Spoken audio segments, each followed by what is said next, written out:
Assalamualaikum warahmatullahi wabarakatuh. Perkenalkan, nama saya Ulfa Syarani dengan NIM 220404501008. Saya dari Universitas Negeri Makassar, Prodi Bimbingan dan Konseling. Baik, di sini saya akan menjelaskan mengenai komunikasi sentuhan. Apa itu komunikasi sentuhan?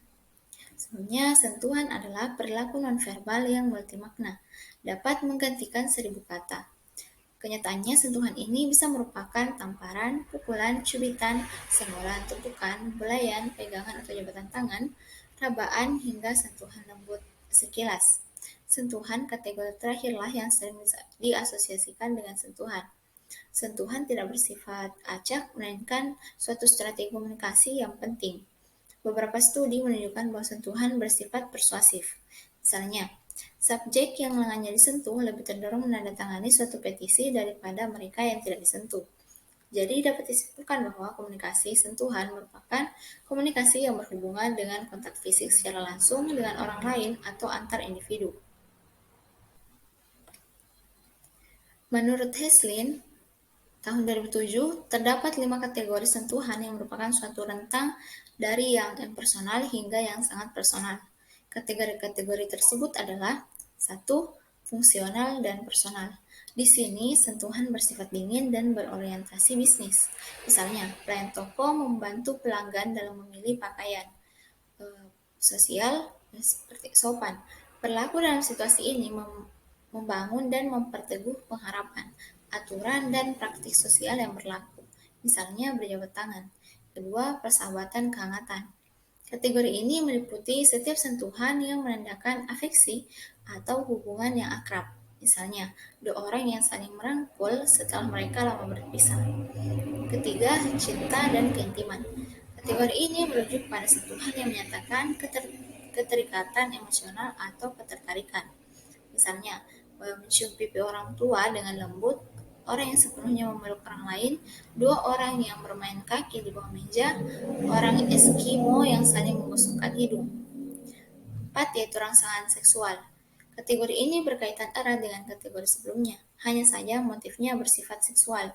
Rangsangan seksual tidak otomatis bermakna cinta atau keintiman, seperti makna pesan verbal. Makna pesan nonverbal termasuk sentuhan bukan hanya tergantung pada budaya tetapi juga pada konteks.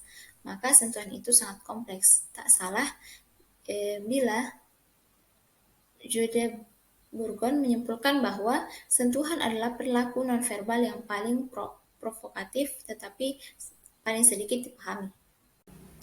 Yang kedua yaitu jenis-jenis komunikasi sentuhan. Sentuhan bisa termasuk bersalaman, menggenggam tangan, berciuman, sentuhan pada punggung, mengelus-elus, pukulan, dan lain-lain. Masing-masing bentuk komunikasi ini memberikan pesan tentang tujuan atau perasaan berasal contoh dalam kehidupan sehari-hari tentang komunikasi sentuhan yang positif. Itu sentuhan yang menandakan afeksi atau hubungan yang akrab. Misalnya, dua orang yang saling merangkul setelah mereka lama berpisah. Sedangkan sentuhan yang bersifat negatif yaitu sentuhan yang membuat kita bingung, marah, merasa bersalah, dan menimbulkan perasaan negatif lainnya.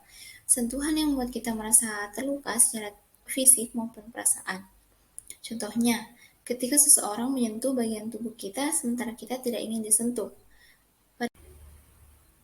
Baik, itulah tadi pemaparan materi dari saya mengenai komunikasi sentuhan. Mohon maaf jika ada salah kata, baik yang disengaja maupun yang tidak sengaja.